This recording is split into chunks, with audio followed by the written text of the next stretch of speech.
On était justement en train de discuter des parents, leur implication et leur non-implication au niveau de l'éducation. Le manque de place, on ne leur donne pas suffisamment de place et eux n'en prennent pas suffisamment non plus. Il y a un gros débat autour des parents. Le temps est limité. Le temps est limité. Hein? Le temps que l'on se retrouve en classe et à l'école, il n'est pas extensible à l'infini. Alors, il faut l'utiliser au maximum, ce temps-là.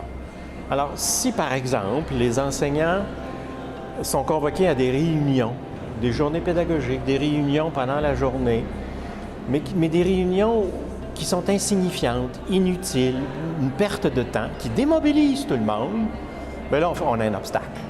On a un obstacle. On ajoutera à ça la lourdeur de nos encadrements. Avec le temps, on s'est donné des conventions collectives qui nous dépassent. On a créé des monstres, on a créé des contraintes, autant à l'établissement qu'à la commission scolaire. Donc, il faudrait avoir le courage un jour de travailler là-dessus. Une certaine bureaucratie sur des fois trop de comptes à rendre, trop de paperasse à remplir. Il ne faut surtout pas se dire « Ah, les enseignants, ils ne sont pas engagés, ils ne sont pas passionnés, ils ne sont pas ci, ils ne sont pas ça ». En fait, c'est qu'on n'a pas su utiliser comme il faut le temps. Il y a des choses qui peuvent s'envoyer par courriel. On n'a pas besoin de faire une réunion formelle pour dire un certain nombre de choses purement administratives aux enseignants. On met ça dans leur courriel. Le temps de réunion, il faut qu'il soit utile, pertinent et substantiel.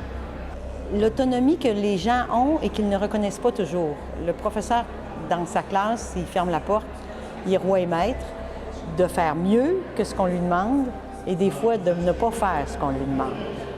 Il faut être à l'écoute. C'est la première chose qu'il faut faire avec les enseignants, c'est leur donner l'occasion, de s'exprimer, d'entendre ce qu'ils ont à dire et d'être en mesure de commencer à répondre à leurs besoins et voir que eux, ce qu'ils ont à dire, c'est essentiel.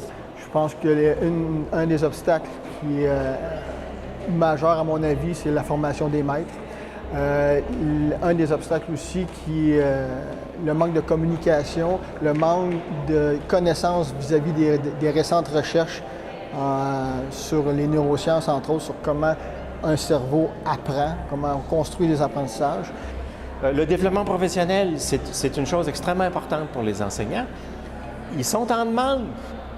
Bon. Mais en même temps, il faut que ce développement-là soit bien fait.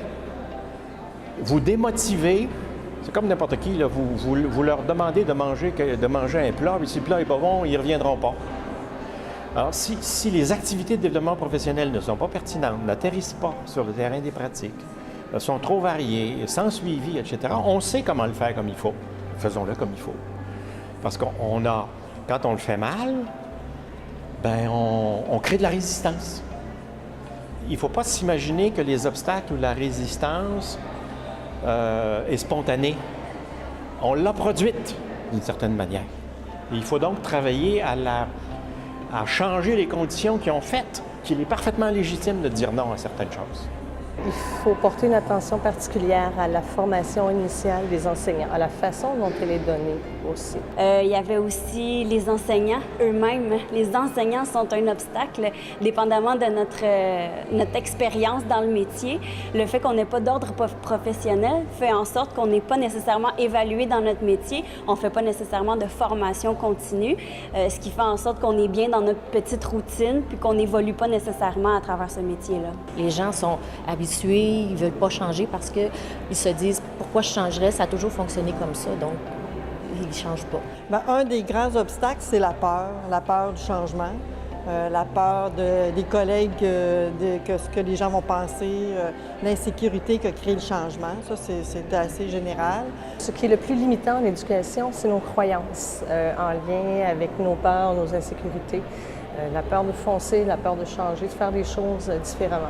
Même si c'est des nouveaux enseignants, ils se font dire par les autres enseignants, les plus anciens, « Ah, toi, avec tes nouvelles idées, prends, excusez-moi l'expression, mais prends ton trou, fais ce qu'on nous on te dit de faire, tout va aller bien. » Donc, on ne laisse pas la place aux jeunes ou à ceux qui ont des idées de pouvoir les développer.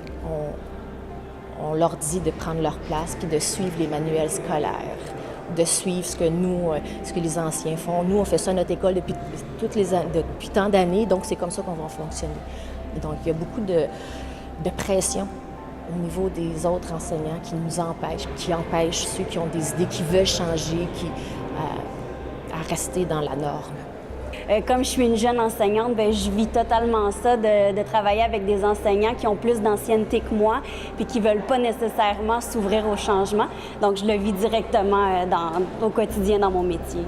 Bon, un obstacle majeur qu'on rencontre souvent, c'est le confort de la profession, où c'est facile que de répéter la même chose d'année en année. Ce qui m'a frappé surtout, c'est qu'il y avait une certaine crainte, une anxiété parmi certains, et c'était surtout des enseignants qui sont dans des écoles, qui avaient une certaine crainte que là, s'il y allait trop d'avance avec des idées, que là, il y aurait des rapproches, des séquelles, tout ça. Alors, ça m'a surpris parce qu'on parle d'un changement, un désir de faire avancer les choses.